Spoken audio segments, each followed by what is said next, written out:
Olá, meu querido, olá, minha querida, paz e bem para todos vocês. É mais um podcast Javenice chegando aqui para ficar com cada um. O diálogo que forma. Seja bem-vindo, seja bem-vinda.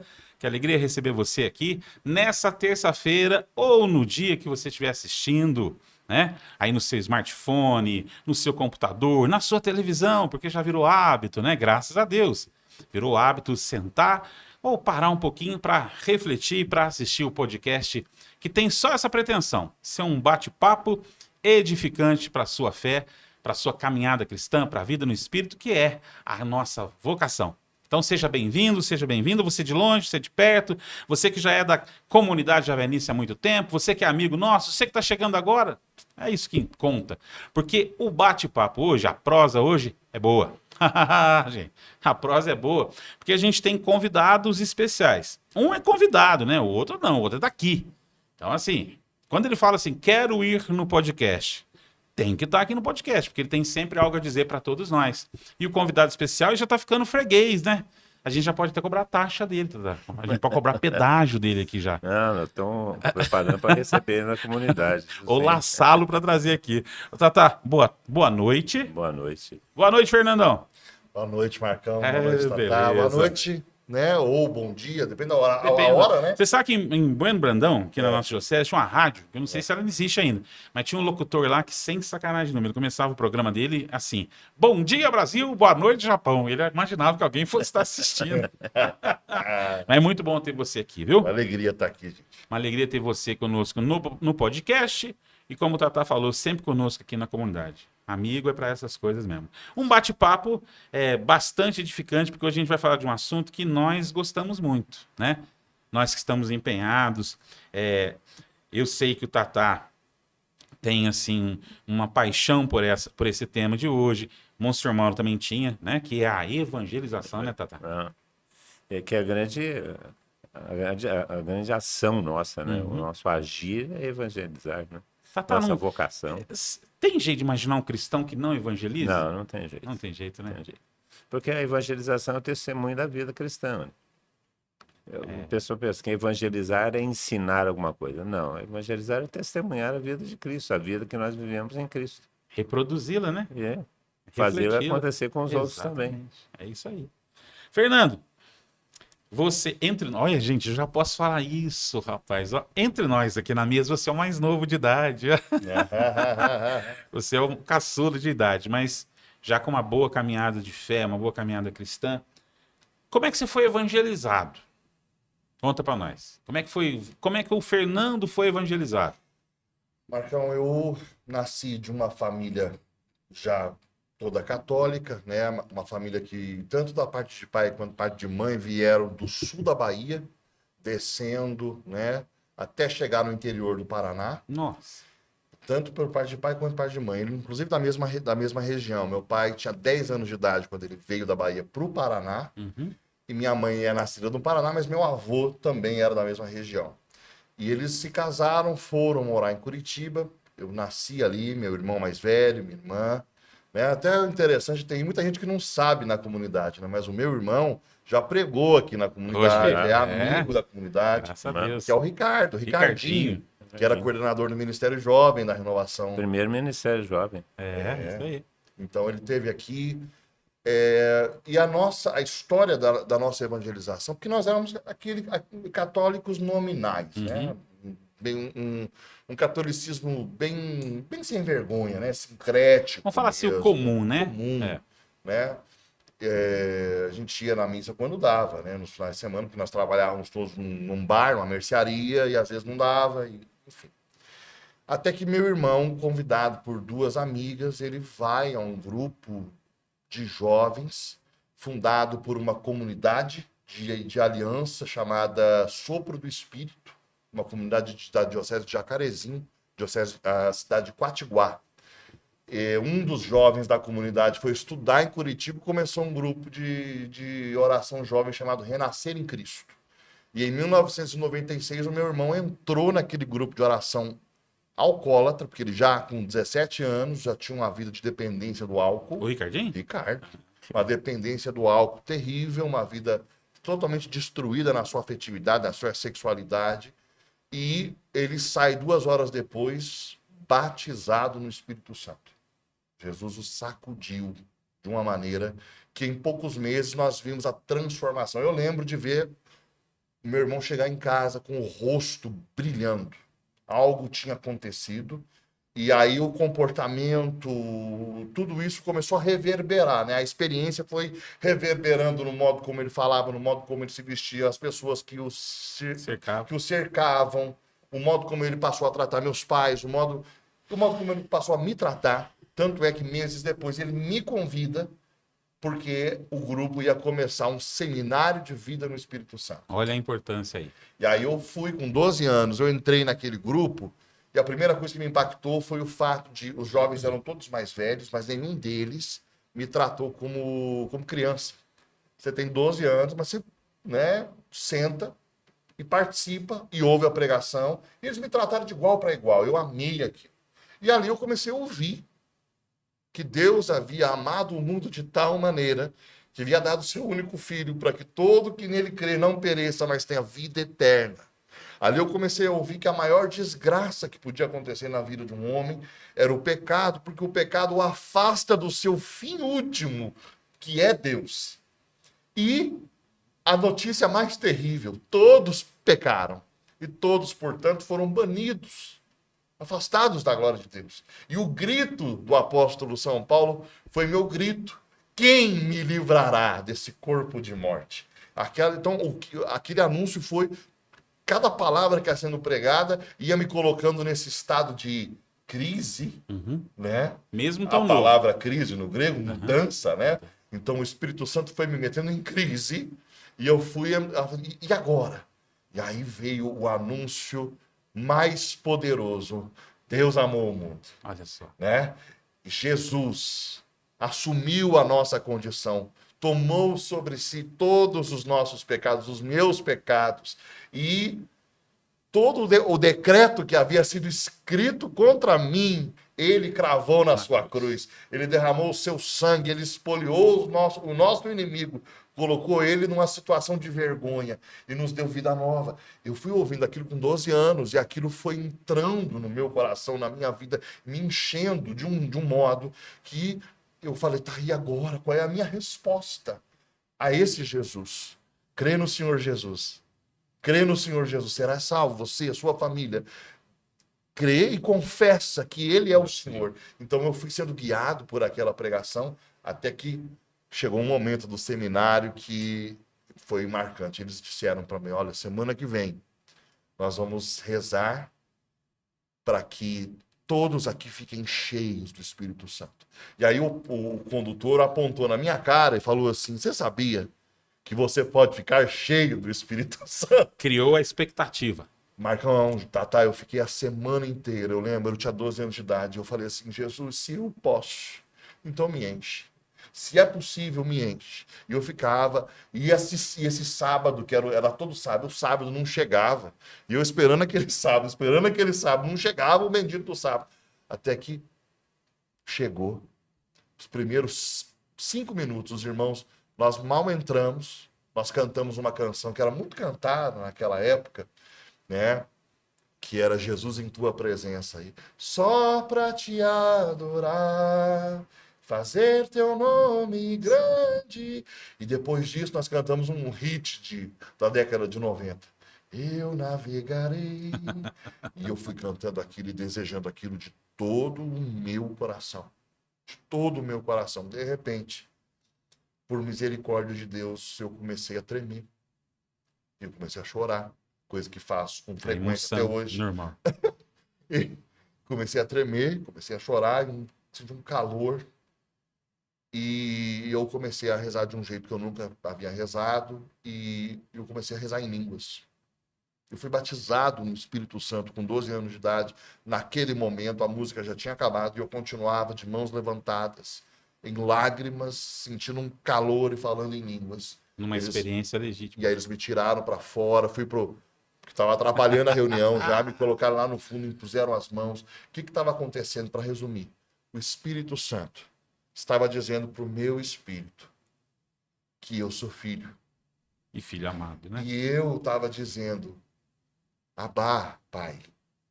E aquela experiência marcou a minha vida. A evangelização começou na minha história, quando eu tinha 12 anos de idade, num grupo de oração, num seminário de vida no Espírito Santo, de uma comunidade de aliança, que era Sopro do Espírito, Uhum. né?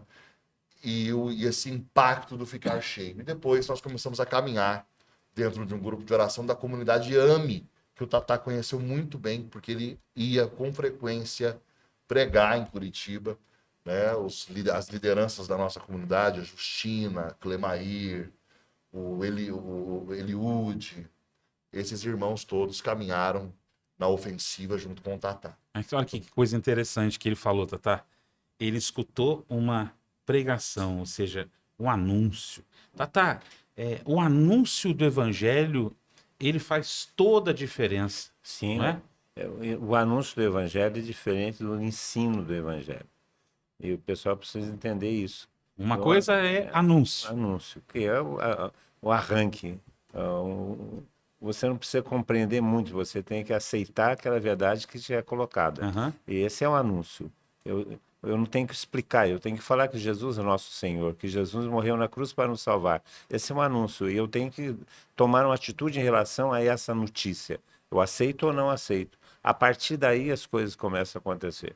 Aí o conhecimento, o aprofundamento, a compreensão, mas o primeiro impacto é aceitar Jesus Cristo como Senhor e Salvador, aceitar Jesus Cristo como aquele que deu a sua vida para nos salvar. Então essa aceitação, esse primeiro passo é fundamental. Porque o que vai causar o primeiro impacto no coração de quem ouve é o anúncio, que É um nós anúncio. chamamos de querigma.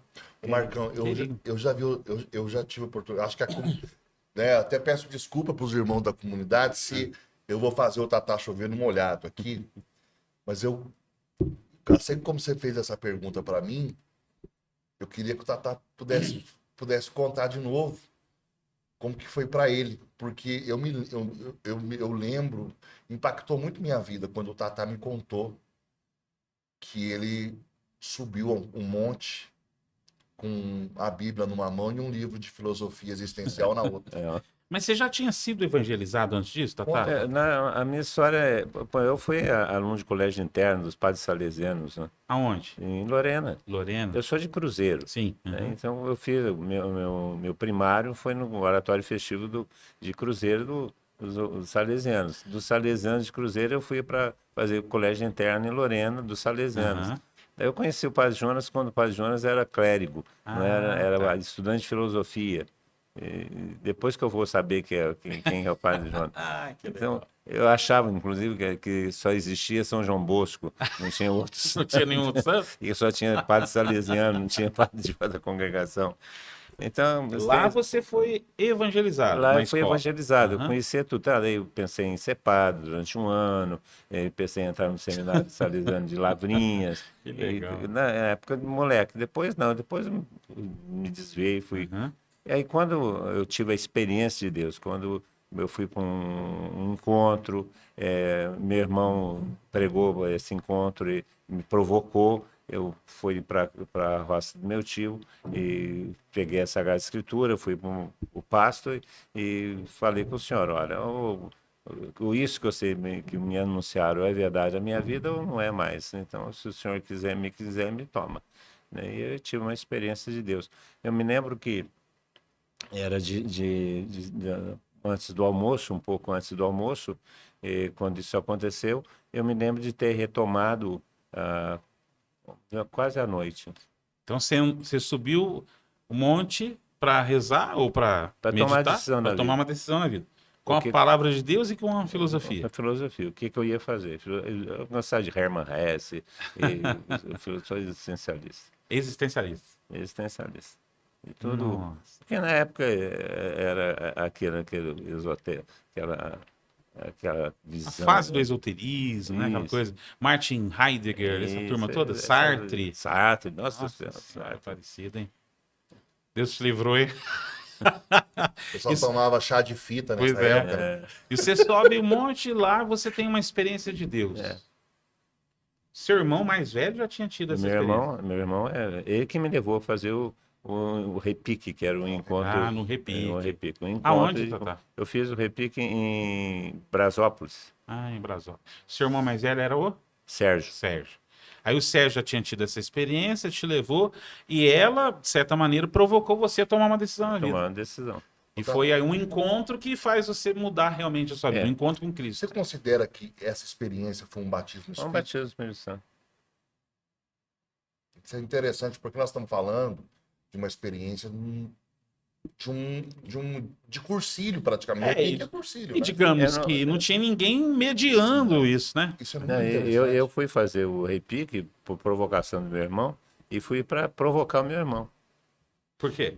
Porque ele falou, você precisa tomar um jeito na vida, porque ele já fazia parte, e eu falei assim, eu vou só para te provocar, porque eu conhecia algumas coisas, achava que podia dar um nó na turma. E a pregação, que era as pregações daquela época, a matraca, que é chamado, o pessoal do TLC chamava as pregações de matraca. Que legal. A matraca que me pegou foi a palavra sobre a amizade. Que legal, Tatá. Não foi sobre Jesus Cristo, nada que isso eu conhecia um pouco, por causa do colégio interno, Aham. até eu pensei em ser padre e tal. Mas a matraca que me pegou foi a matraca de amizade. Olha só. Isso gera em você um desejo, então. Alguma coisa tinha que acontecer.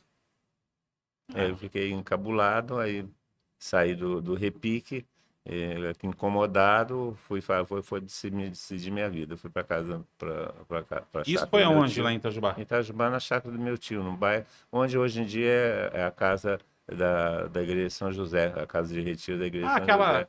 José. Depois do bairro Novo Horizonte, lá? Ali era a fazenda do meu avô. Ah, Fazenda Barro Preto. Pô, Barro Preto? Olha Fazenda do meu avô. só, rapaz. E lá então começa uma experiência que provocou a mudança de vida. É, Aquele homem, gente boa, tudo mudou de vida ali, né? mudou. Eu acho interessante, né?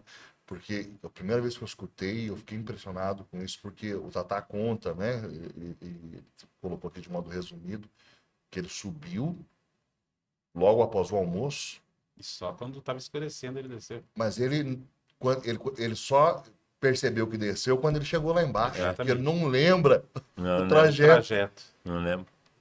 E não que é tão acontece? grande assim, né? É porque foi uma experiência mística, né? Uma experiência. Eu de estava sem poder. camisa quando eu desci, estava sem camisa, não sei onde minha camisa estava.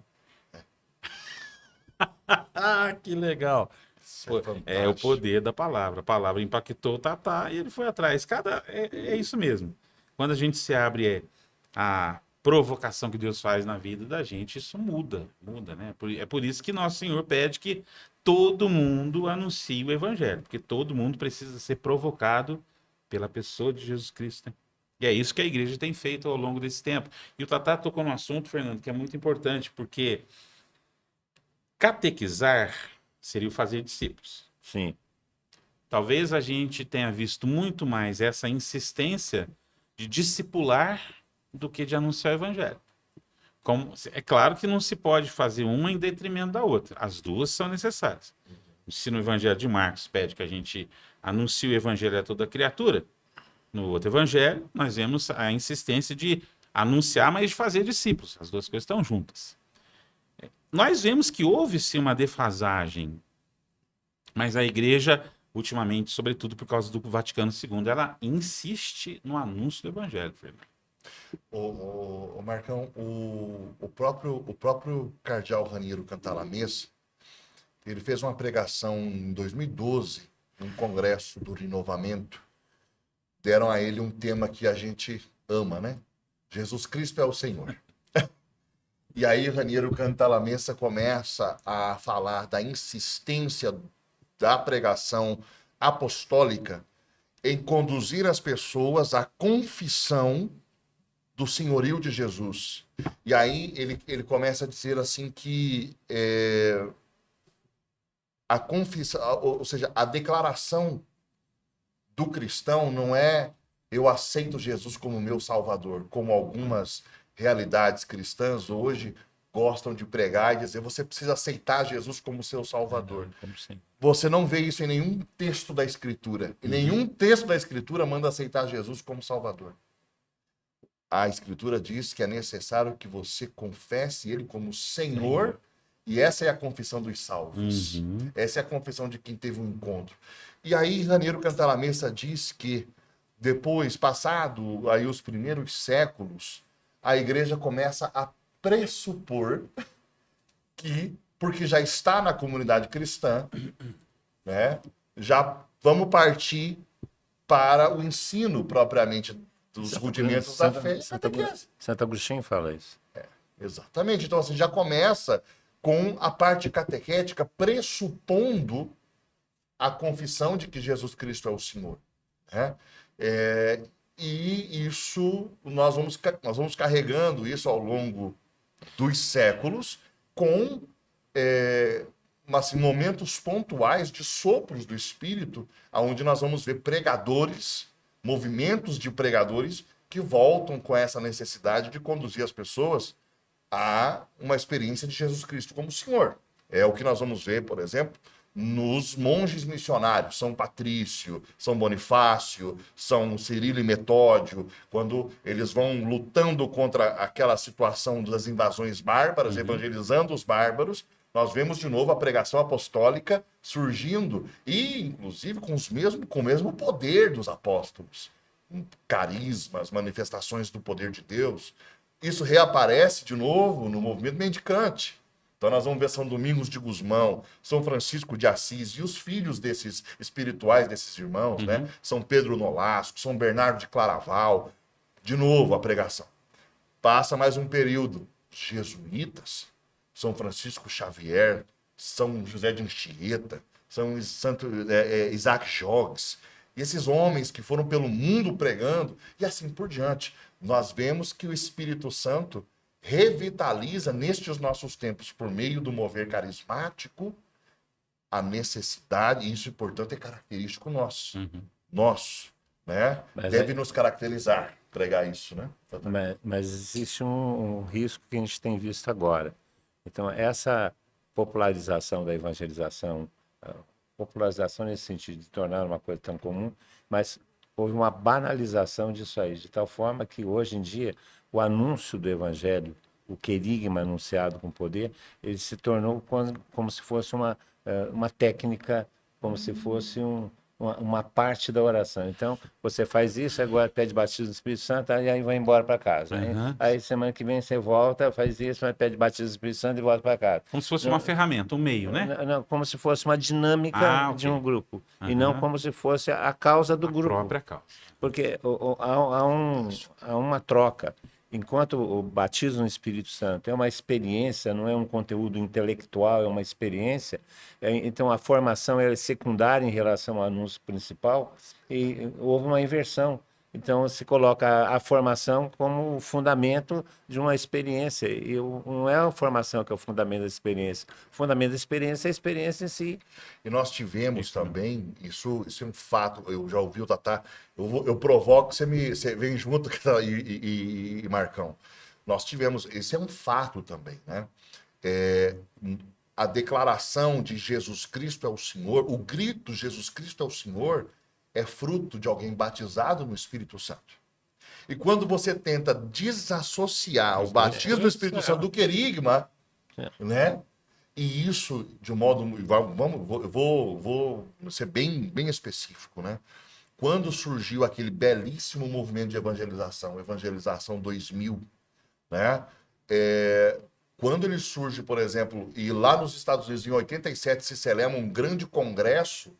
Primeiro, você vê que eram irmãos das mais diferentes tradições cristãs, só que carismáticos, dizendo, nós vamos conduzir as pessoas ao batismo no Espírito para que declarem que Jesus Cristo é o Senhor. Quando isso começa a ir para as igrejas históricas, e no nosso caso vem, né, os bispos começam a orientar, muito bom, querigma, mas sim, batismo no Espírito Santo, não.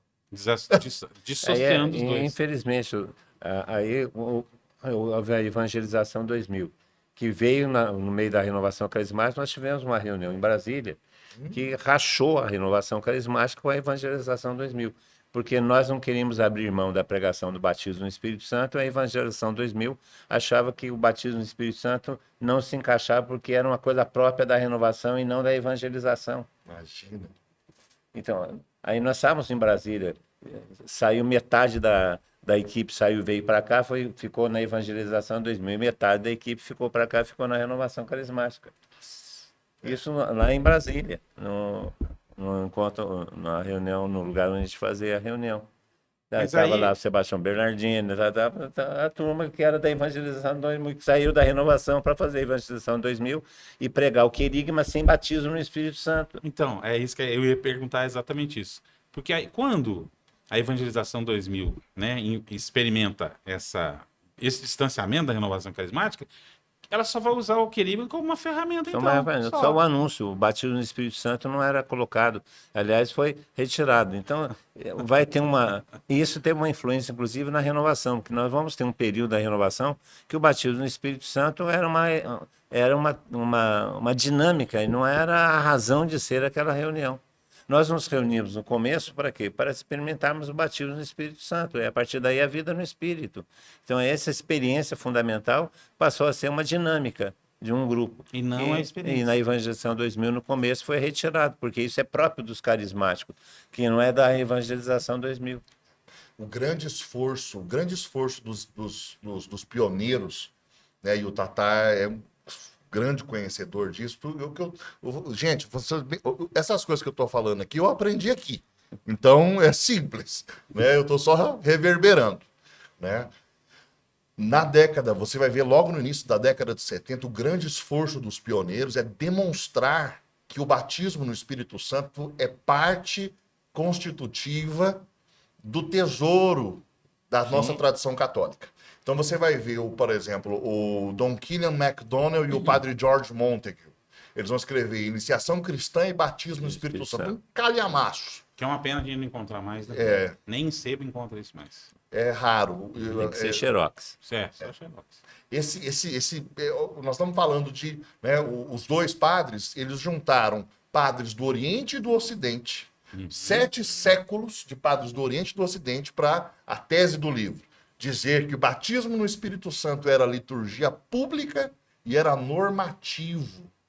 Na Igreja Oriental ainda era uma continua experiência sendo. corriqueira. Na Igreja Oriental, perguntaram, na Igreja Oriental tem renovação carismática? Não.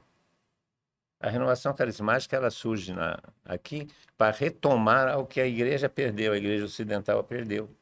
A Igreja Oriental não perdeu isso, então não tem renovação carismática na Igreja Oriental.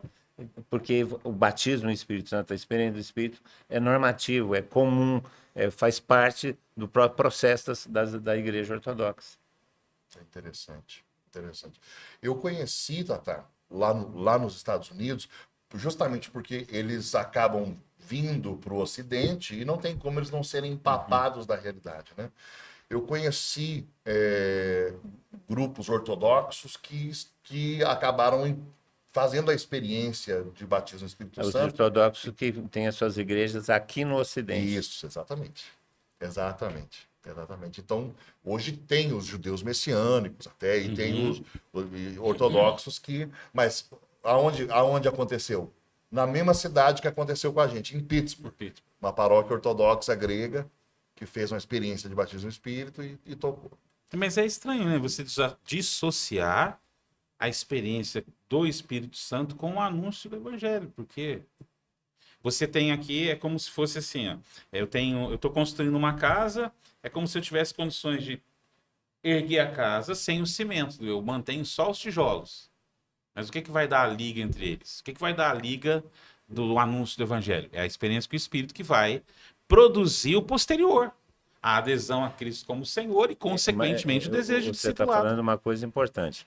O batismo no Espírito Santo ele tem como consequência a vida no Espírito. A vida no Espírito. Então, aquela experiência inicial, original, ela pode ser repetida em termos de conteúdo, mas em termos de experiência pessoal é uma vez. Então, eu fui batizado no Espírito Santo, tive outras experiências do Espírito, porque eu também tive um progresso na vida espiritual.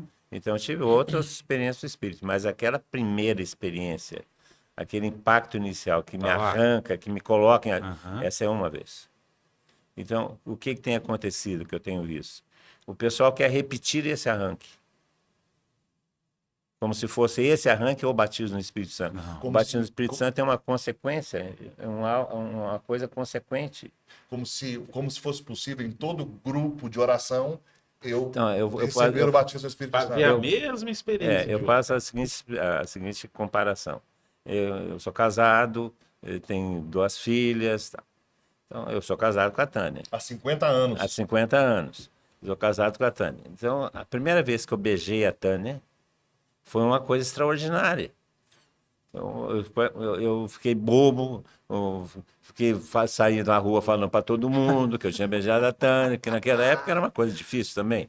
Então, beijei a Tânia, então, foi uma coisa impactante. Eu beijei a Tânia outras vezes, tive 2 filhos com ela, etc. Então, eu beijei a Tânia outras vezes. Mas aquele primeiro beijo é o primeiro beijo. Então, o batismo no Espírito Santo, você tem outras experiências do Espírito que são batismo no Espírito. Mas aquela experiência inicial, que foi o arranque, é aquela experiência inicial. Sempre uma vez.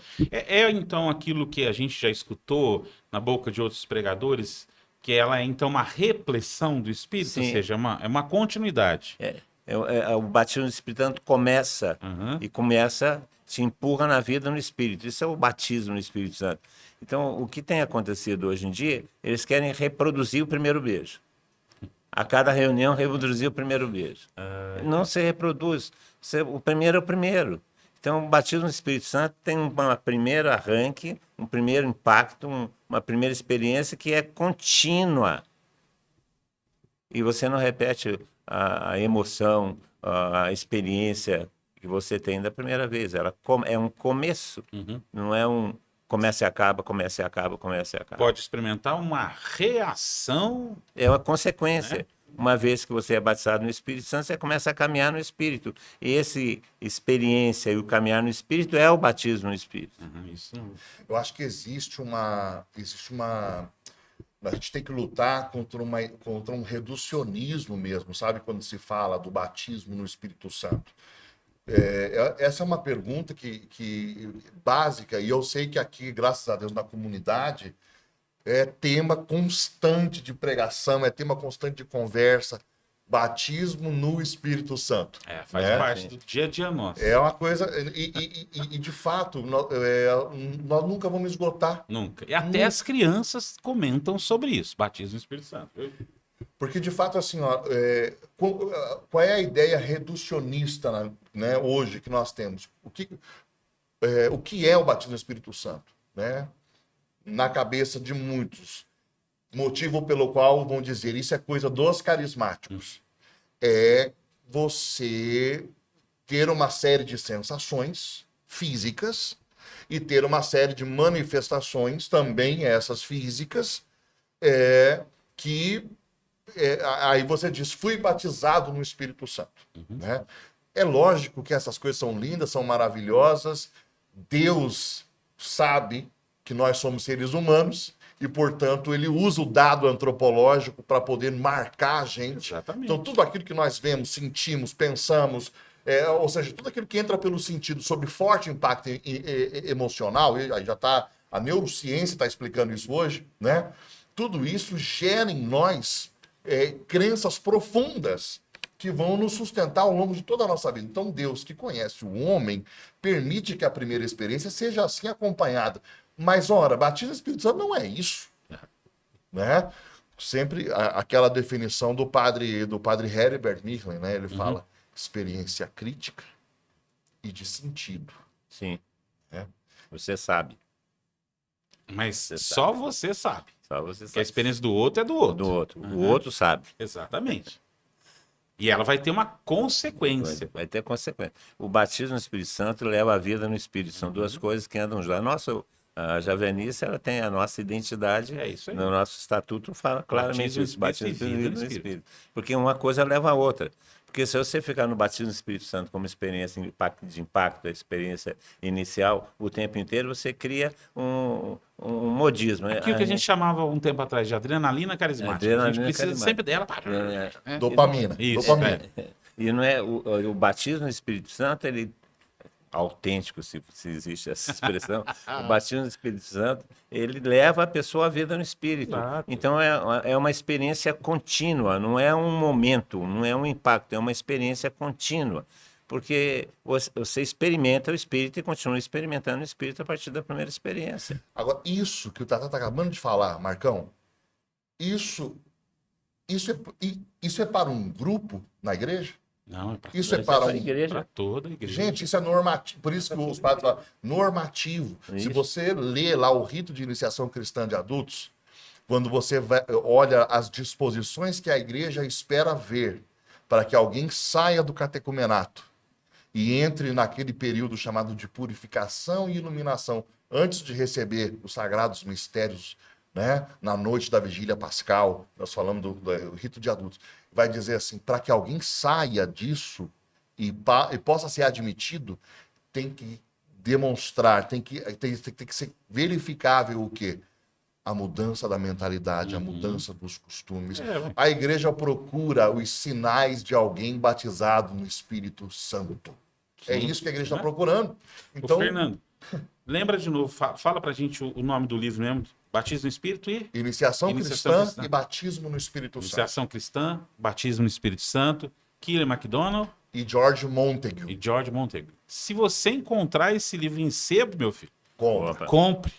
Se você descobrir que alguém da tua comunidade, da tua paróquia tem, peça emprestado, xeroca, porque você vai conseguir perceber essa dinâmica que o Tatá e o Fernando estão falando, que é uma experiência que não... Marcão, quem publicou esse livro foi Dom Cipriano. Não, Dom Cipriano Chagas, ele Ah, publicou. tá. E aí eles têm ainda alguma coisa, sabe? Se você ligar lá na comunidade de Emanuel, No Rio de Janeiro. Rio de Janeiro, aham. eles Aí, ainda ó. têm. Porque não tem como a gente imaginar que a experiência do Espírito seja uma coisa assim, anexa. Não, na própria história da igreja, na própria Sagrada Escritura, o que Jesus Cristo fala, né? Para os apóstolos. Ele está ressuscitado, conversando com os apóstolos, e agora vai ser... Não, agora eu vou voltar para o Pai, porque se eu não for, não virá a voz. Mas vai ser agora. Não comece a pregar o evangelho antes de serem batizados no Espírito Santo. Começa só depois disso. A partir disso, então, a experiência do batismo no Espírito Santo é fundamental para a missão, fundamental para a vida cristã, fundamental para a história da igreja, fundamental para o cristianismo, é fundamental porque foi a partir da experiência do batismo no Espírito Santo que as coisas começaram a acontecer. Aí um dia uma pessoa falou para mim, vocês agora, isso é invenção de moda, esse negócio de batismo no Espírito Santo, não existe isso não, porque a gente já recebe o Espírito Santo lá no dia do seu batismo. Falei, ok, é isso mesmo. Então tentem me explicar por que São Mateus, São Lucas e São Marcos se referem a Jesus como aquele que batiza no Espírito Santo. Aí a conversa acabou. E por que o próprio Senhor, o próprio Jesus, segunda pessoa da Trindade Santíssima, não se meteu à besta de sair pregando antes de ser revestido de Exato. poder? E falar para a igreja, No jornal. não comece a pregar o evangelho antes de ser batizado no Espírito Santo. Exato. Não vos afasseis de Jerusalém. Porque é aí que vem uma outra parte que me encanta profundamente na Evangelho Anunciante, que é uma das partes que eu mais rabisquei, mais marquei. O anúncio do Evangelho não é uma notícia como aquela que a gente dá num telejornal. O anúncio do Evangelho não é uma leitura que você faz de uma ata.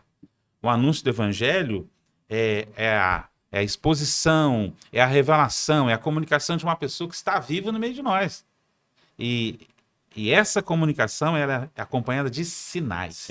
Fantástico. Evangelização supõe que esteja acompanhado de sinais. E quem que vai realizar os sinais em meio da evangelização? É o Espírito Santo. E qual que é o principal sinal?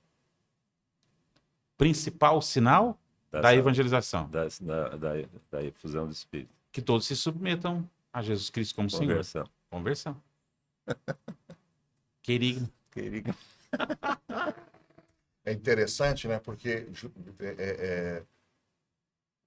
a gente usa essa palavra grega, né?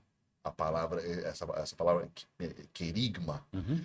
E o querigma, ele é realizado pelo querix, que é o arauto, né? Portanto, não é um repórter mesmo. Nós estamos falando de uma proclamação, né? que alguém que vem e fala assim, olha, eu tenho algo tremendo para te dizer. Jesus morreu na cruz do Calvário, 3 dias depois venceu a morte, está vivo e é o Senhor.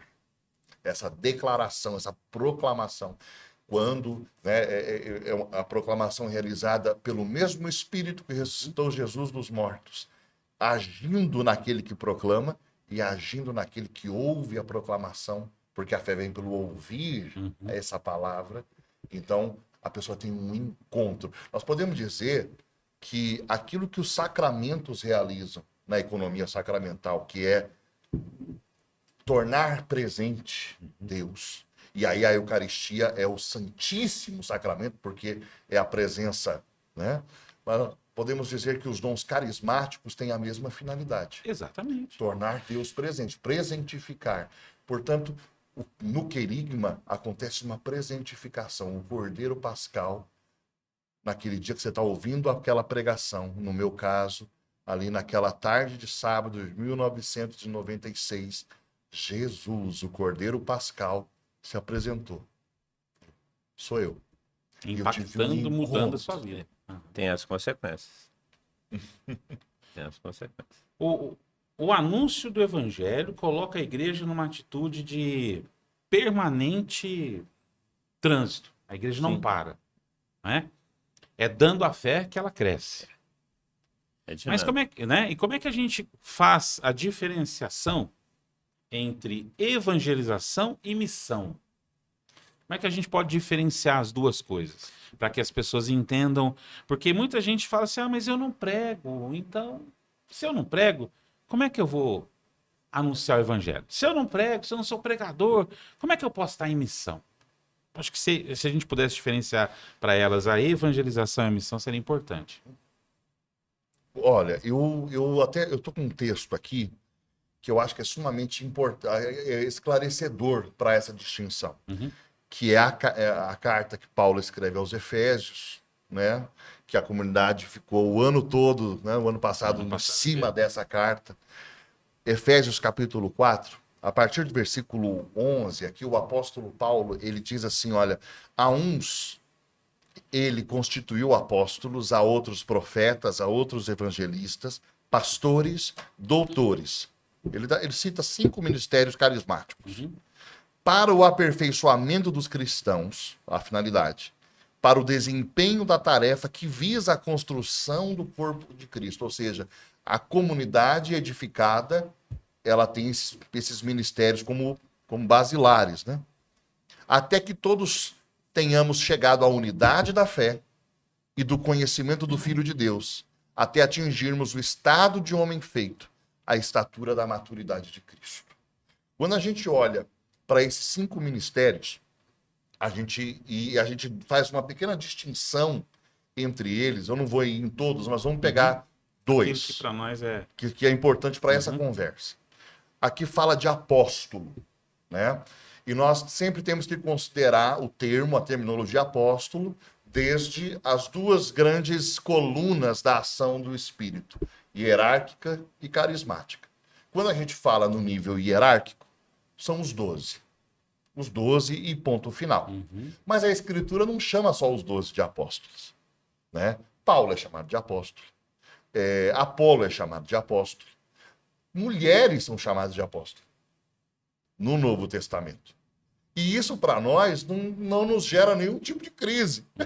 Porque uma é a realidade hierárquica dos 12, muito bem definida no Novo Testamento e na tradição. Outra é a realidade do ministério apostólico enquanto aquele que planta a comunidade, aquele que constrói, edifica comunidades. Então esse é o apóstolo. Ele pensa o crescimento estratégico, ele pensa a igreja crescendo, estabelecendo a comunidade. O evangelista, por sua vez, é aquele que busca, por meio da pregação desse evangelho, Jesus Cristo é Senhor, e vai trazendo as pessoas para dentro da comunidade, né? Então, a ação evangelizadora é propriamente promover o encontro da pessoa com Jesus no poder do Espírito Santo para que ela confesse Jesus Cristo como seu Senhor. Se nós ficarmos apenas evangelizando, no sentido de, né, tudo que fazemos é toda semana reunir para pregar isso, mas não tiver ninguém lá para pensar a comunidade, edificando a comunidade, nós estamos só, né? Nós não estamos criando um espaço onde as pessoas vão viver no Espírito. É porque as pessoas têm o impacto da conversão e têm a vida no Espírito, a vida cristã. Porque se a conversão não te levar à vida cristã, passa a ser o quê? É só uma experiência religiosa. Só uma experiência religiosa. Você tem a consequência, você tem um anúncio do Evangelho, esse anúncio te questiona, você tem a experiência de Deus e você começa a viver uma vida nova, a vida do Espírito. E a vida do Espírito o que que é? Formação, fraternidade, Eucaristia e oração. Exatamente. Que é o que a gente conversa aqui, né? Ô, Fernando, só para lembrar que às vezes você pode ter ouvido o Fernando falar de hierárquicos, dentro do contexto dele, ele está falando desses que vão formar a comunidade. Porque o Fernando sabe exatamente que os apóstolos têm os seus sucessores até os nossos dias de hoje, que são os bispos, né? Para o pessoal entender, senão eles acham que a gente... Os bispos são os sucessores hoje, são eles que confirmam e, né, fazem a fé chegar... O dicastério para a doutrina da fé nos deu um presente há poucos anos atrás. Eu considero um verdadeiro presente. Em 2016, eles escreveu, o prefeito era o cardeal Gerard Miller. Ele escreveu uma carta aos bispos do mundo inteiro sobre os dons e ministérios hierárquicos e carismáticos. Olha aí. Para mim, assim, uma carta esplendorosa. Tem então, em português lá? Tá, em português, está no site do Vaticano. Legal, gente, pega esse documento para ler, porque é um negócio extraordinário. E nós, que vivemos a realidade de renovação, esse documento é para nós, é um presente. Nós temos que pegar ele, botar ele debaixo do braço, ler, fazer dele objeto de reflexão, porque ele é maravilhoso. Ele abre dizendo que a igreja rejuvenesce por meio de seus dons hierárquicos e carismáticos. E aí vai explicar a ação do espírito hierárquica, né? E aí é maravilhoso, porque começa assim, Jesus é o Messias de Israel. Ele não revogou a lei. Ele veio colocar a lei, veio elevá-la, né? Conduzi-la à sua perfeição. Jesus não revoga o sacerdócio. Ele é sumo e eterno sacerdote. E nós temos, portanto, a inauguração do novo sacerdócio da nova aliança. Jesus fala que esse templo vai ser destruído, fala realmente, mas ele constitui um novo templo que João, quando está na ilha de Patmos, enxerga. E não há mais divisão de céu e de terra. Ele vê ora categorias temporais, ora categorias eternas, e ele vê anjos, e ele vê santos, e ele vê a igreja na terra. Esse novo templo de uma igreja com uma nova liturgia, ou seja, toda aquela realidade da antiga aliança, liturgia, sacerdócio, Jesus não revogou. Então, nós temos agora, e os 12, justamente ele faz memória das 12 tribos, né? Então, o Senhor está dizendo assim, nós somos esse povo de Deus, o povo de Deus Israel, o povo de Deus agora é católico. Para todas as nações. Então, essa realidade bem institucional, bem hierárquica, né, dos 12, que vão impondo as mãos e vão constituindo os seus vigias, a palavra episcopo, que vai constituindo os anciãos, presbiterói, que vai deixando também a diaconia. Tudo isso, hoje, nós vemos isso de modo muito bem claro, definido na tradição, e chegou aos nossos dias. Mas tão clara quanto essa dimensão na igreja primitiva era a dimensão carismática. Se você vê mencionado no Novo Testamento, evangelistas, profetas, Silas era profeta em Jerusalém e ele começa a andar com Paulo, e aí você... E tá tudo aqui, gente, os ministérios carismáticos aparecendo, e isso... chega um dado momento que começa a ser concentrado na hierarquia, né? Começa a ser concentrado e se espera do pobre, do padre, que ele seja tudo, que ele seja profeta, que ele seja evangelista, que ele seja doutor, que ele seja... E os leigos passamos a ser esquentadores de banco, né? Que assistimos à celebração litúrgica de quando em quando. Nunca foi assim. Nós não fomos batizados para isso. somos sacerdotes, profetas e reis. E o Senhor nos dá carismas para que nós ministremos isso dentro da comunidade. Então, assim, ele nos reveste de poder e o modo de nós exercermos, porque como nós não somos sacerdotes, o modo de nós ministrarmos não é institucional. Então, nós não... É carismático. O modo... Ou seja, só tem um jeito de fazer aquele negocinho que os bispos repetem há muitas décadas, protagonismo laico. Só tem um jeito de fazer protagonismo laico. Promovendo uma grande primavera dos carismas. Que E é assim. a gente experimenta depois do Vaticano II. Agora, o que eu tenho visto hoje em dia é o contrário disso que o Fernando está colocando. O que algumas dimensões da renovação carismática faz? Identifica aquela pessoa como aquele que cura, identifica aquele como aquele que...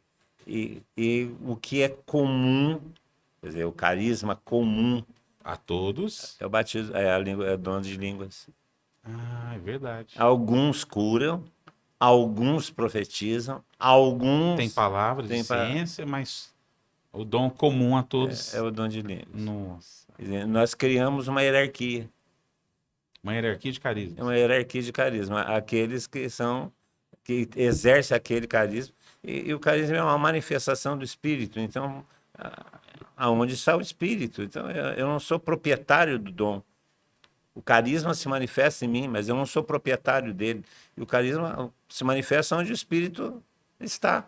Então, pode ser em qualquer um, porque é uma manifestação do Espírito, não é uma propriedade minha. Mas nós criamos, infelizmente, na renovação carismática, a propriedade do carisma. Eu tenho o dom, eu tenho o dom, eu tenho o dom. Não tenho, o dom se manifesta.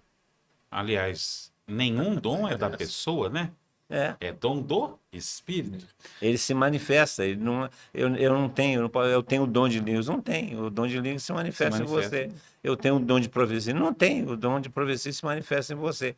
Então, criou-se dentro da experiência de renovação uma certa hierarquia carismática. Aliás, nós, porque nós bebemos dessa fonte, renovação carismática, a gente é mestre em querer reproduzir tudo que é hierarquização, né? A gente faz do grupo de oração uma liturgia. A gente cria uma liturgia no grupo de oração. Eu costumava falar isso, né? Que o grupo de oração tem duas coisas que não mudam e que tem que acontecer nessa ordem para que exista o grupo de oração. Aí o pessoal me pergunta o quê? Eu falo, o começo e o fim. Essas duas têm hora, tem lugar, tem momento. Começo e fim, o resto não. Mas o Fernando e Tatá, isso muda, ou melhor, isso é redescoberto, essa conversa que a gente está tendo aqui, que fala da evangelização, que fala da experiência carismática, que fala do dom do Espírito, que fala do querigma. Essa experiência toda, esse processo todo, ele é retomado só depois do Vaticano II. Só. Você viveu antes do Vaticano II. Embora muito novo na época, mas você já, como você explicou, no colégio São Joaquim, não? São Joaquim. É São Joaquim? São Joaquim de São Lorena. Joaquim de Lorena, isso mesmo. Em Cruzeiro também tinha um colégio, não tinha? Sim, tinha o Céu Elisana, mas não era o São Joaquim. Ah, tá. No colégio você ouvia falar sobre a fé, tinha a dimensão, né, da experiência da fé, mas nós sabemos que é só depois do Vaticano II que há uma redescoberta de toda essa dimensão carismática da igreja. Sim, sim. Antes não. Antes não. Antes era a igreja era uma instituição muito organizada, né? Muito organizada. Então vou fazer uma pergunta. Tampe o ouvido aí você, só fala para os dois aqui. Quem que evangelizava antes do Vaticano II? Os padres. Não era evangelizar, era catequizar. Catequizar, tá vendo? Olha a confusão. A gente consegue identificar que, querendo ou não, né, alguns movimentos do espírito preparam o Concílio Vaticano II. Né, para que... a própria experiência carismática dos protestantes. Em 1900, começa a provocar uma certa reação. Isso quem fala, escreve, inclusive, aquele pastor protestante, escreveu um livro sobre a renovação e fala que a experiência carismática moderna começa efetivamente com a renovação carismática da Igreja Católica. Eu tenho um livro lá em casa, um Século do Espírito Santo, é isso aí? Exatamente. Ele enumera todas as experiências pentecostais e carismáticas, né? Isso. Fala da Rua Azusa, mas começa falando da Helena Guerra. Helena Guerra. É que são dois livros. O Tatá está mencionando um livro que é prefaciado por Jack Hayford. Isso. E o Jack Hayford, ele faz essa afirmação que é muito forte. Porque esse livro, inclusive, eles fizeram o lançamento dele na celebração dos 100 anos de Azusa, em Los Angeles. Uhum. E aí o camarada simplesmente afirma para todo mundo, ó, isso que estamos celebrando hoje começou na Igreja Católica. É. Uma coisa, né? Porque Não. aí ele explica, né? Nós temos que considerar Leão XIII, Helena Guerra, nós temos que considerar isso. Porque já havia aquela preocupação, quem conhece um pouco a história da Helena Guerra percebe como ela insistiu, e como insistiu com o Papa para e o Papa consagrou o século XX ao Espírito Santo. Sim. Então, existe uma preocupação com o Espírito Santo desde quando a igreja se institucionalizou e começou a perceber que a igreja precisa ser carismática se ela quiser atingir hoje em dia o que ela deve atingir, ela tem que ser carismática, porque o próprio Cristo afundou de maneira carismática. Não se metam a iniciar a pregação do Evangelho antes de serem batizados no Espírito Santo.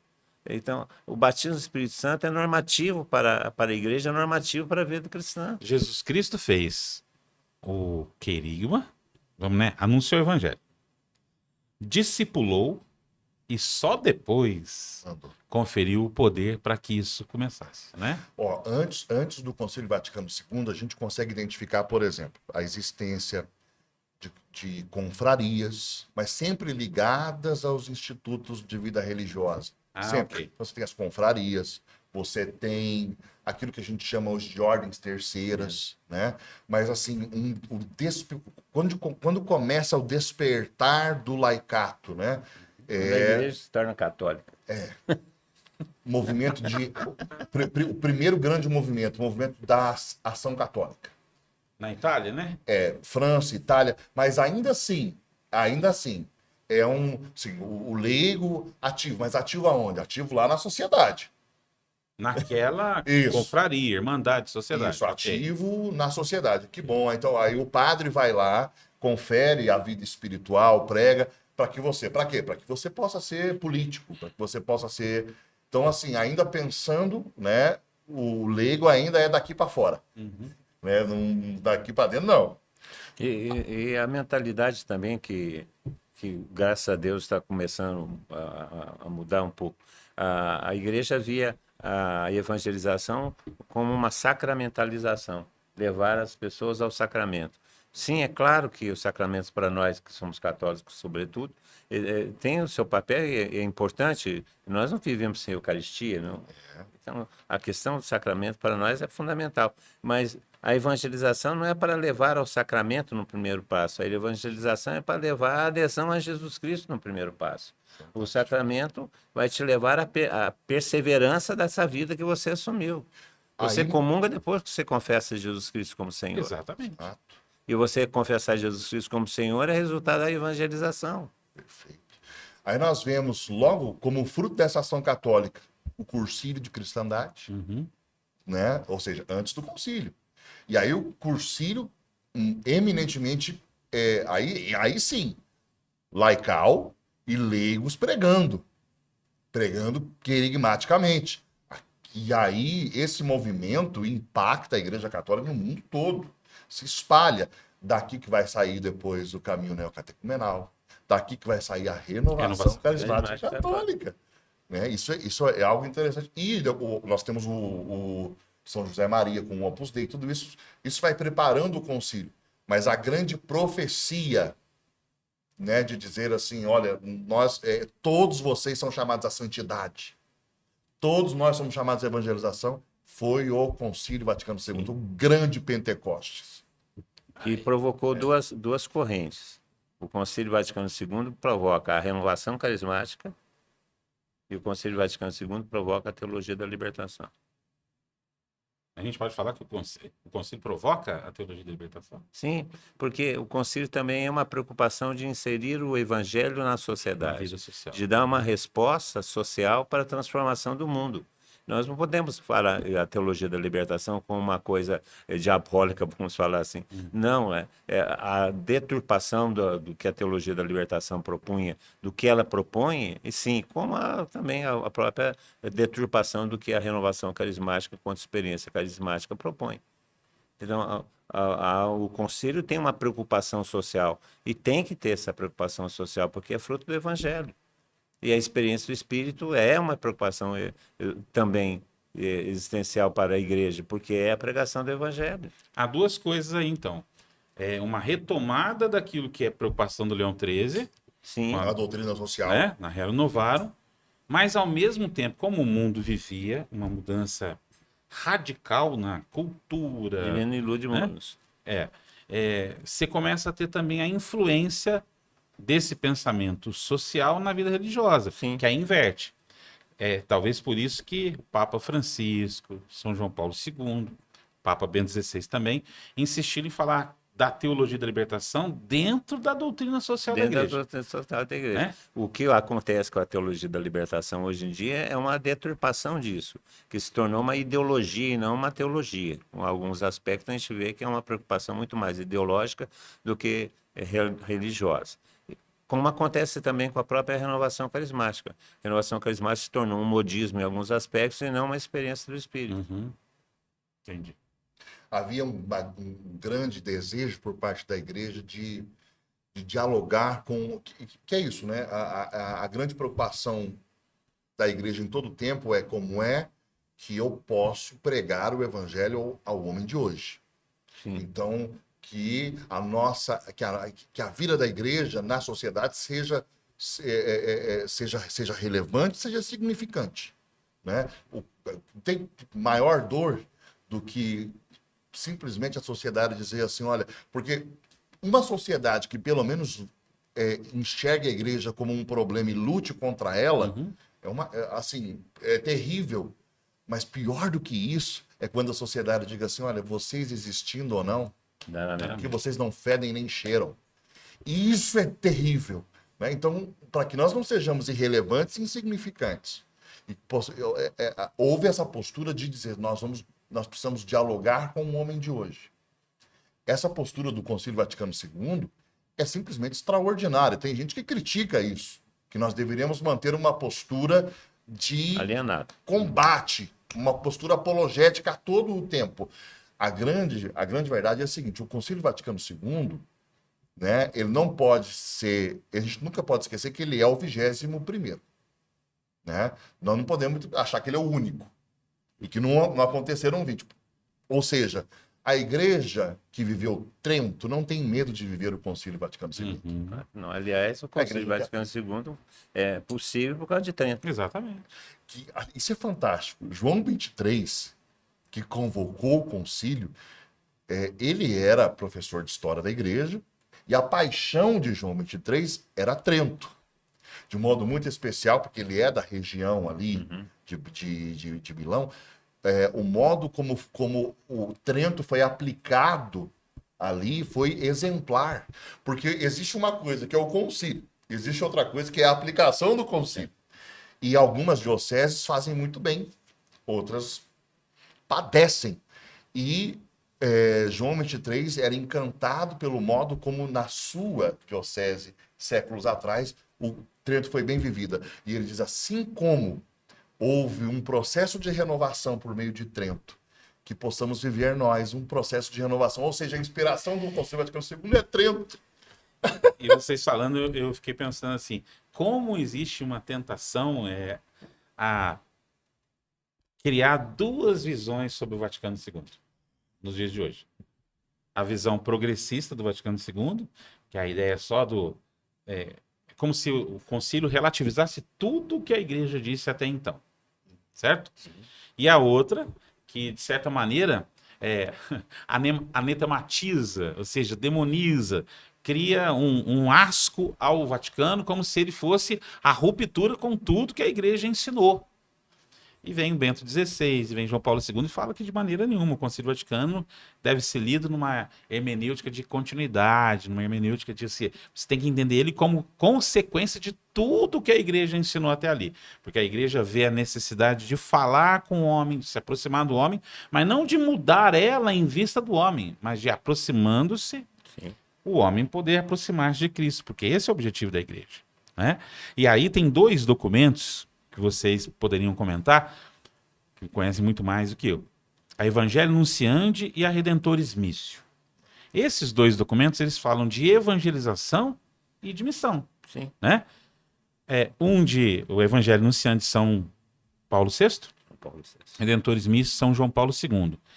É impressão minha, ou parece que a Redentores Missio é a continuidade do Evangelho Nunciandi? A ideia é essa. É mesmo? A ideia é essa. Porque a Evangelho Nunciandi é clara e explícita a ideia de ela continua a conversa do concílio sobre evangelização e missão. Saiu logo depois do concílio, né? É uma celebração do que o concílio diz, então. Celebração que o concílio diz. É interessante, João Paulo II, primeira grande declaração encíclica, ele, antes dessa, Redemptor Hominis. Hominis. Então, quem é Jesus? Ele é o Redentor Dos homens. de todo homem e do homem todo. Né? Todas as dimensões, tudo aquilo que é antropológico, ele vai tocar tudo, ele reina sobre tudo. É um textão, Aí, né? fantástico. Coisa Aí fala, então, este Redentor tem uma missão. Redemptoris Missio. Qual é a missão, né, dele? Missão Então, do Redentor. ele vai dentro dessa esteira de Paulo VI, né? Dessa convocação. E fica muito claro, tanto numa quanto na outra, uma é carta encíclica e a outra é uma exortação apostólica, né? Fica muito claro que a igreja dá um peso, um valor muito grande ao anúncio do evangelho continuado, que é a missão. Que é a missão. O problema é que se entendeu esse anúncio continuado do evangelho como uma coisa pesada, uma coisa que e não é bem isso. É a própria vida cristã, é o próprio viver. O estado missionário é consequência da vida cristã. Da vida cristã. Existem pessoas que são chamadas a um anúncio, digamos, explícito, vocacional, o pregador, o evangelista, aquela coisa que a gente falou dos ministérios. Mas todo batizado carrega consigo a missão do anúncio do evangelho. O testemunhar o evangelho, o testemunhar Jesus Cristo faz parte daqueles que têm a fé. Qual que é o primeiro fruto da fé consciente? O primeiro fruto é o testemunho de Jesus Cristo. Eu lembro quando eu tive a experiência de Deus e a minha ideia era começar a pregar o evangelho em tudo quanto é canto, ia na missa domingo de manhã e saía da missa e saía no bairro, nas casas, batendo na porta das casas para repetir a homilia da missa. A missa é que hora? Era 7 horas da manhã. Aí acabava a missa e saía batendo de porta em porta? Para repetir a homilia da missa. Em Itajubá. Em Itajubá. Eles acharam que você estava louco, né? Sim. Mas porque eles já conheciam você de o Tatá de antes. É. Aí vai que Tatá meio louco, tinha acabado de casar com a Tânia ou não tinha casado ainda? Não tinha, casado, né? Não. Aí o Tatá vai bater na porta das pessoas domingo de manhã. Que legal. Parece os mormons, né? Que legal. Ai, cara. Ô, Fernando, isso é uma coisa que a igreja, não é que ela esqueceu, mas é nítido e notório que o Vaticano II fez a igreja redescobrir essa obrigatoriedade da evangelização e da missão, né? Sem dúvida nenhuma. É interessante a gente olhar para aquilo que aconteceu logo após o Concílio Vaticano II, porque aí a gente vai entender com clareza esse binômio evangelização e missões, né? E o que é gerado. Você vai ver que, como fruto identitário do movimento carismático, e não só da renovação carismática, mas, inclusive, você vai olhar para o caminho neocatecumenal, você vai olhar para o focolare e tudo isso. O próprio movimento de cursilho. Exato. O fruto, surge um grande movimento de comunidades. Sim. As pessoas são impactadas pela evangelização, né? E aí surge a necessidade de constituir, Marcão, um lugar para viver no Espírito. Sim. E aqui, a missão é essa, é eu começar a constituir lugares para que as pessoas vivam no Espírito. Em outras palavras, comunidade. Em outras palavras, Atos 2:42. Perseveravam eles na doutrina, na comunhão. Ou seja, é um problema quando nós ficamos multiplicando a evangelização Sem ter comunidade. sem oferecer o lugar para viver no Espírito. E aí nós fazemos, a gente fica gerando reuniões de oração e evento. Evento. E aí toda semana nós vamos para uma reunião de oração, para reunião de oração, para reunião de oração. Aí acaba a própria evangelização se torna uma metodologia, um jeito que é repetido também. E não existe uma continuidade na vivência no espírito que se dá na comunidade. Então, é necessário que nasça a comunidade. Sim. Né? Tem que ter. Esse é para lá que aponta a evangelização, para um processo missionário que planta a igreja de Jesus.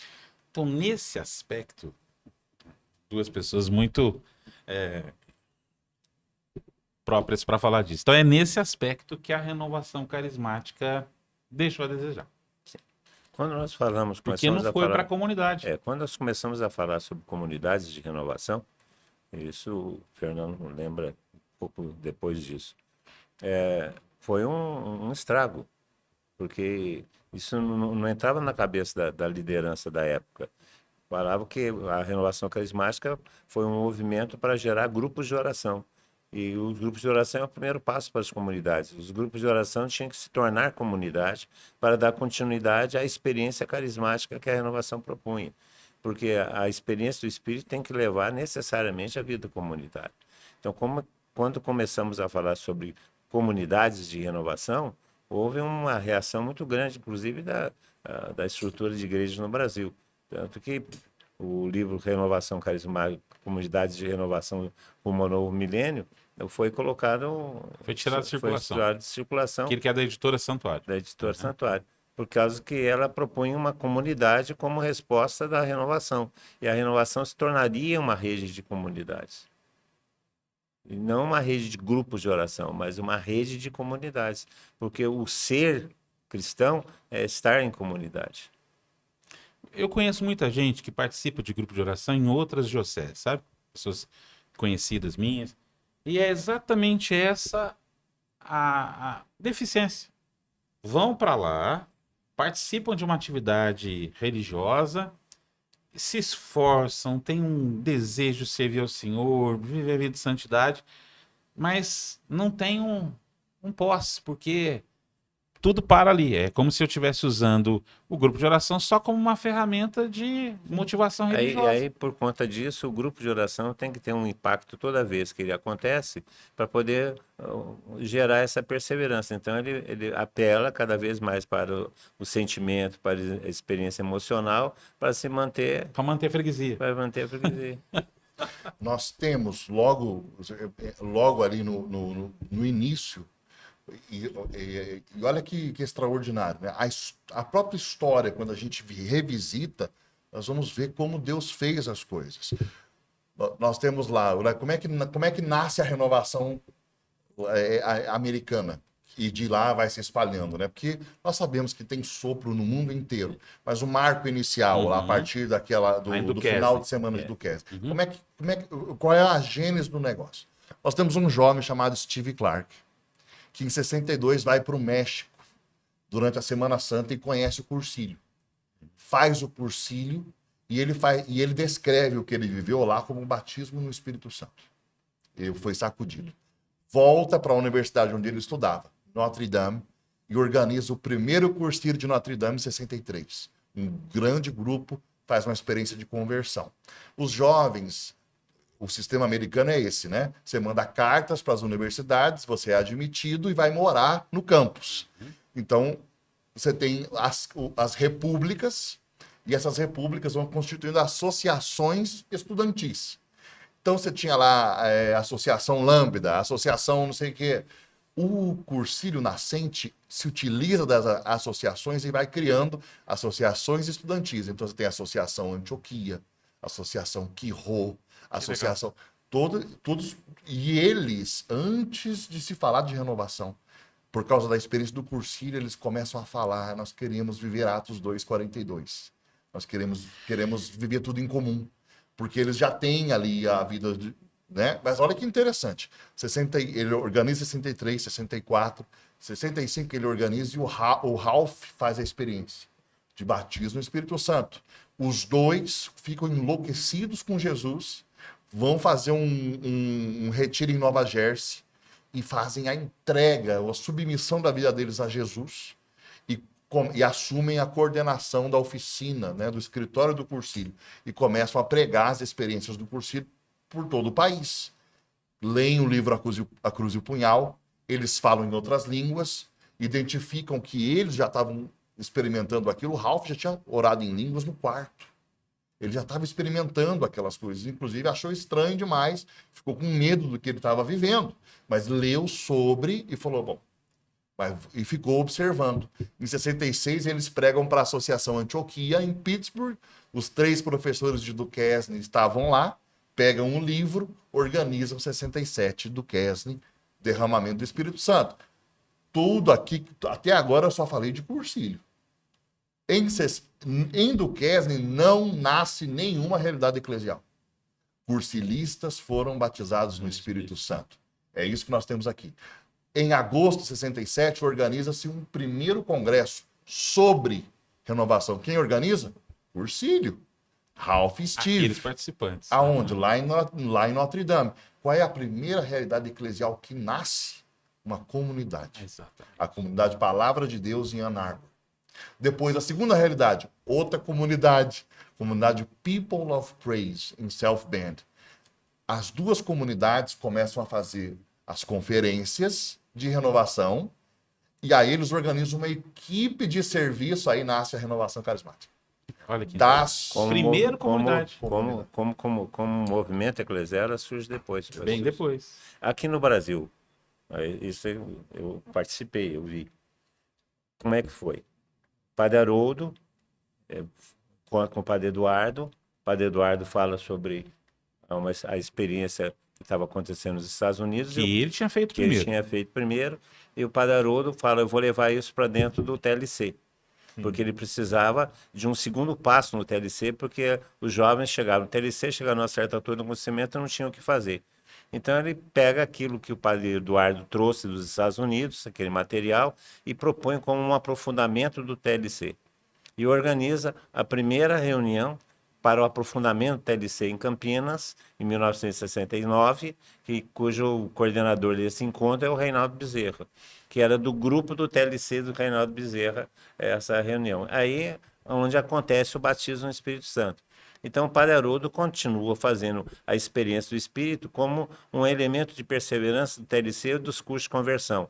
Eu fui fazer experiência de oração em 71, exatamente porque participava do REPIC, certo. Participava do movimento de TLC de juventude, porque a experiência de oração fazia parte do aprofundamento e da perseverança de quem fazia curso de cristandade e TLC ou os cursos de conversão. Uhum. Não existia experiência de oração como iniciante.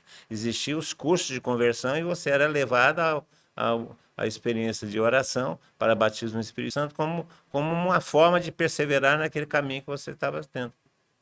E, ó, pra você ver, não falamos em nenhum momento de estrutura de renovação. Não. Que vem bem depois. Vem depois. A estrutura de renovação vem em 74, quando o primeiro congresso de renovação acontece em Itaici. Então aí começa a se falar sobre grupos de oração e independente de cursilho, de TLC, e aí você já entrava direto no batismo do Espírito Santo a partir das experiências de oração. Que interessante. Se constitui uma equipe Né? na Vila Brandina. Em Campinas. Exato. Né? Então, você tem Padre Eduardo, Padre Haroldo, Padre Salles, né? Uma equipe... A sua experiência de oração foi com o Padre Salles, não? Foi com o Padre Salles, Padre Haroldo e Maria Lamego. Maria Lamego também? Em 73, você já tem aqueles grupos, né, os focos de renovação. que se reúnem no Rio de Janeiro com Dom Cipriano. E aí, por causa desses grupos de oração que reuniam com Dom Cipriano, que fez experiência de oração na França, trouxe para o Rio de Janeiro. Por isso que ele deu o nome de Emanuel para a comunidade. Aí veio em 73, no Rio de Janeiro, um pequeno grupo de oração. O padre Eduardo, sabe, que acabava de se converter, de ser ordenado, volta para o Brasil e organiza um pequeno grupo que resolve fazer a primeira experiência de oração. Ele reúne com quem? Com a turma do Rio de Janeiro. Dom Cipriano e a turma do Rio de Janeiro. Aí eles, lá no Rio de Janeiro, Dom Cipriano, Padre Eduardo e Companhia Limitada, imaginam fazer uma experiência de oração em 74, que foi a primeira experiência de oração. Olha que interessante. Foi o primeiro congresso. O Padre Jonas já estava nessa Exatamente. equipe, já discernindo. Tudo começando por uma experiência que foi provocada por um desejo de conhecer mais e de submissão ao Nosso Senhor. Mas é interessante. Então, nessa experiência nesse congresso de 74, que deu origem à renovação carismática contra o movimento eclesial no Brasil, estava o Padre Eduardo, Padre Jonas, Padre Haroldo Ram, Monsenhor Mauro? Não, Monsenhor Mauro veio em 75. Ah, em 75? Foram 4 daqui, né, doutor? Quem foi lá foi o Beteu, eu, o Carlos Alberto e o Felipe Aquino. O Carlos Alberto da EFEI. E da EFEI, que já ok. morreu. Uhum. Então, era o Beteu, eu, o Felipe Aquino e o Carlos Alberto.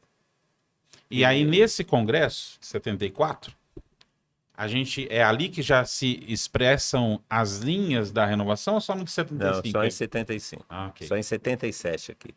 Que vem aqui em Pouso Alegre. Que vem aqui em Pouso Alegre. Que aí vai ficar bem definido. Padre Haroldo, uma linha de renovação, Padre Jonas outra, Padre Eduardo outra e Monsenhor. O Padre Haroldo, logo depois de 74, ele dá uma desencantada com a renovação. Sim. Porque quem veio pregar em 74 foi o De Grandes. De Grandes. E o De Grandes chegou chutando com as duas pernas, né? Em 74 está o De Grandes, da irmã Brigide Maquena? Brigide Maquena. Tinha Alfredo Tunic. Alfredo Tunic, isso que eu queria lembrar.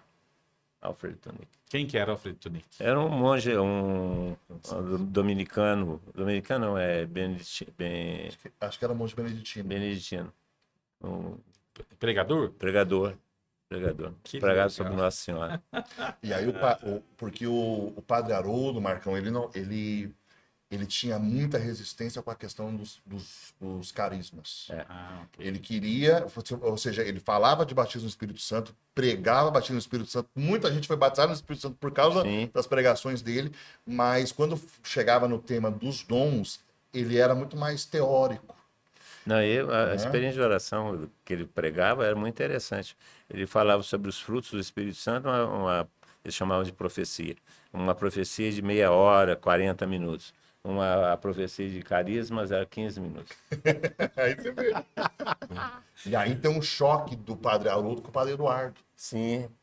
Porque o Padre Eduardo, antes de chegar no Brasil, ele fica 2 anos como padre nos Estados Unidos, em Nova Ele Orleans. se ordena lá, né? Exato. Trabalhando com quem? Com o De Grandes. Ah, Então tá os dois, e ele aprendendo com o De Grandes.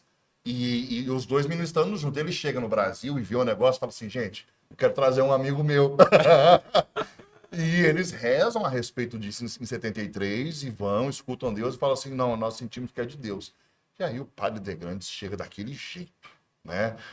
Falando sobre o dom, orando para que as pessoas cedam para o dom, ministrando o dom, e foi um esparramo, e o Padre Haroldo ele ficou bravo com aquilo. E ele sai da renovação. Expulsa o Padre Eduardo do... Mas em 74, que foi o primeiro congresso, foi muito interessante, porque quem animava a oração era o Padre Haroldo. Olha só. ele era o animador da oração? Ele era o animador da oração. E tinha uma freirinha com E tinha pandeiro. uma freirinha com pandeiro, que era a irmã da Providência de Gap, irmãs da Providência. É da mesma congregação da Que irmã era de Marina. Itajubá, essa Vai que é menina. Ministério de Música, né? Uma freira com pandeiro. Com a freira com pandeiro, que era de Itajubá, essa freira. Que legal. Porque as irmãs Providência tinham uma casa de formação lá. Né? Então era de Itajubá.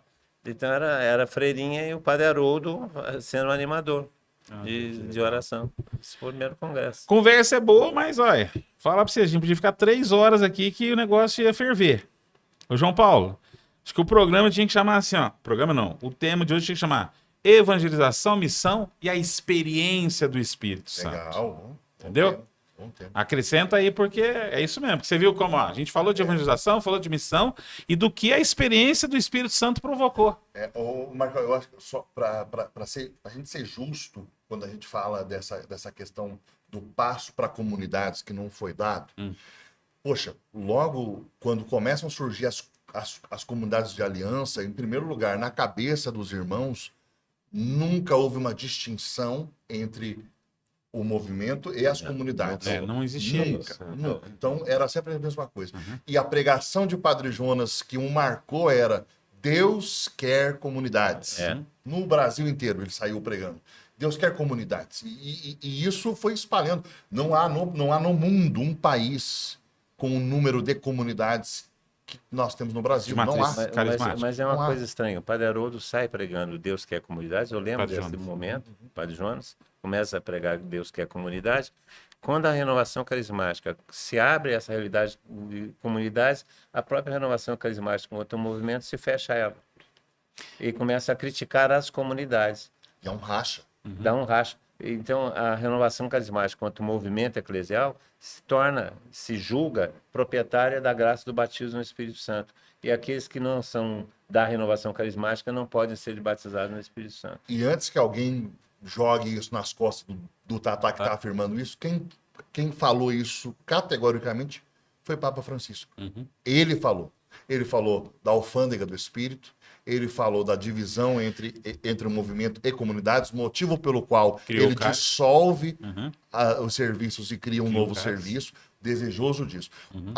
Se nós pegarmos as apostilas da renovação, embora eles não tenham dado continuidade no projeto de comunidades de renovação, quando eles vão explicar o que seria o grupo de oração, eles falam do grupo de oração baseado nos escritos do Tatá de Atos 1 e 2, que o grupo de oração ele tem a reunião do núcleo, ele tem a reunião de oração e ele tem a reunião da perseverança. Isso está nas apostilas até hoje. Né? O grande problema, quantos grupos no Brasil vivem esses três momentos? Quantos? Difícil. Raríssimo, raríssimo. O que nós temos hoje o pessoal faz reunião de núcleo, os bons grupos fazem até hoje reunião de núcleo e a reunião de oração. E na semana que vem, núcleo e reunião de oração. E núcleo e reunião de oração. E fica nisso. Eu vou desonerar o Fernando, sob a rocha de Pedro. Vou desonerar o Tatá, que foi durante muito tempo o coordenador da Comissão Nacional, né, da Ofensiva Nacional. Aí é a minha opinião. Então, como eu assumo um bucha, eu não tenho medo de falar, o problema desse racha é também institucional, porque a igreja no Brasil não queria comunidades. Não. A igreja no Brasil queria comunidades SEBs, comunidades Base. eclesiais de base. E quando aparece uma nova forma de comunidade, que de certa maneira tira da autoridade das paróquias, daqueles, vamos falar, da base que já havia sido toda montada, tira o livro. Tira. Mas as comunidades eclesiais de base, quando nasceram, elas não tinham na coordenação um padre. Não tinha. Eram Não todas era a ideia, leigas. exatamente. Eu lembro disso, em São Paulo, sobretudo, o cardeal arcebispo de São Paulo promoveu uma série que foi a base da organização do partido do PT em São Paulo. Eles se aproveitam Eles se dessa aproveitam base aí. dessa parte. Então, aquela primeira organização eram grupos, eram comunidades que eram todas leigas. Todas leigas. Um enorme número de comunidades leigas que não tinham nenhuma ligação com a paróquia. Eram da paróquia, participavam da vida paroquial, mas não eram a paróquia, eram comunidades cristãs.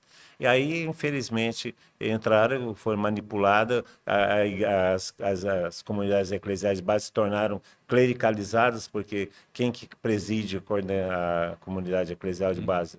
Um padre. Aí se hierarquizou e se fechou novamente a experiência. Aí depois dessa hierarquização, entre aspas, vem a politização delas.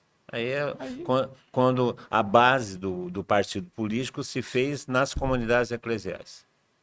Porque quando se precisou de ter um grupo, um nominado de gente para poder registrar o partido, eles pegaram os números nominados das comunidades. Exatamente.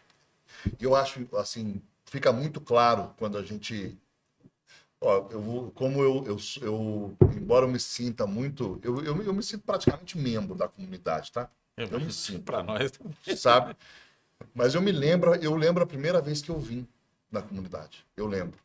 Eu nasci numa... Ó, eu contei aqui a história. Um grupo de oração, depois com uma comunidade de aliança, a AME, e eu vivi a vida do movimento para valer. Eu trabalhei no escritório nacional da renovação. Né? Eu viajei o mundo. Conheci a renovação no mundo todo. Eu lembro quando eu vim aqui. Eu lembro quando eu vim junto com o Tatá. Nós entramos e eu comecei a visitar. Ele foi me levando nas comunidades. Eu só chorava. Porque eu fiquei profundamente impactado com o que eu estava vendo. O que eu li, o que meu irmão, na década de 90, chegou em casa feliz, dizendo, isso aqui é extraordinário, um livrinho chamado Comunidades de Renovação Rumo ao Terceiro Milênio, eu vi que dava certo, que existe, e que é a comunidade javenice. Né? Esses irmãos que se reúnem nos pequenos grupos nas suas casas, mas que têm as suas assembleias de oração, que têm uma casa de formação, que têm uma vida que são força na vida das suas paróquias. É o maior número, onde estão os ministros extraordinários da Sagrada Comunhão, os catequistas, o pessoal, mas vivendo a vida da renovação, propondo a experiência do Espírito. Ou seja, aquilo que estava escrito no livrinho existe. Tá? Então, assim, para quem não tem ideia do que nós estamos falando e fala assim, não, mas isso... Você tem que ver. Né? Leu esse livro, né? Inclusive, está disponível de novo. Tá disponível. Agora a gente tem ele publicado de novo pela editora Com Deus. Qual é o nome? Comunidades de Renovação. Comunidades de Renovação pela editora Com Deus. Isso. Compra o livro, lê o livro. E aí, esse passo, né, que está sendo dado. Eu digo para vocês assim, o impacto que eu vi, os olhos brilhando dos irmãos que vieram para a Javenice em fevereiro do ano passado. Os irmãos do Renewal Ministries, os irmãos lá Pete do e Rachel. O Pete e a Rachel. Porque eles conhecem a renovação no mundo inteiro. E eles conhecem a realidade das novas comunidades de vida e aliança, né? Um fundador, um carisma específico, e aí tem uns que têm uma espiritualidade assim, outra assado, e eles conhecem a renovação enquanto movimento. Agora, a renovação organizada em comunidades, renovação carismática arquidiocesana, né? Qual é o carisma de vocês? A renovação carismática. Viver o batismo do Espírito Santo. Ou seja, foi algo tão simples, lógico, mas tão novo, né? Eles ficaram muito empolgados. E foi também o que tocou o meu coração, sabe? E era esse passo. E eu digo aos irmãos, assim, de todo o coração, né? Se você hoje é um coordenador de grupo de oração, tá? E você está ouvindo isso, né? Você é de outras dioceses, e o seu coração arde, eu quero dizer a você que, independente da nomenclatura que você vai dar, vai continuar sendo um grupo de oração, sim. Mas você precisa conduzi-lo para que existam esses vínculos fraternos ou seja, você precisa que o seu grupo se transforme, ganhe os moldes de uma comunidade, para que aí as pessoas possam viver no Espírito. Exatamente. Porque Nosso Senhor, quando veio aqui, esteve entre nós, o que ele fez? Criou um grupo de amigos, uma comunidade, para realizar o início da sua obra entre nós. Tá vendo, gente? Voltou pro céu e deixou o quê? Comunidade. Gente, o papo é bom, vocês viram aqui que não tem jeito, né? Mas nós vamos voltar numa outra hora, com outro papo, trazendo eles de novo, trazendo o Fernando, trazendo o Tatá, porque o podcast Javenice é isso, é o diálogo que forma. Então, foi uma delícia essa conversa que a gente teve aqui, que passou tão rápido, mas a gente sabe que tem muita coisa ainda para ser dita, tá bom? Olha só, mande um link para as pessoas que você conhece, anuncie aí, e qualquer dúvida que você tiver, manda lá no chat lá do YouTube, que depois a gente responde, tá bom? Tatá, obrigado mais uma vez. Obrigado, Fernando, mais uma vez, foi uma alegria. João Paulo, obrigado. Deus te pague, Deus te abençoe. Beijo do Gordinho, fiquem com Deus e até o próximo podcast Javenice, o diálogo que forma. Tchau, tchau.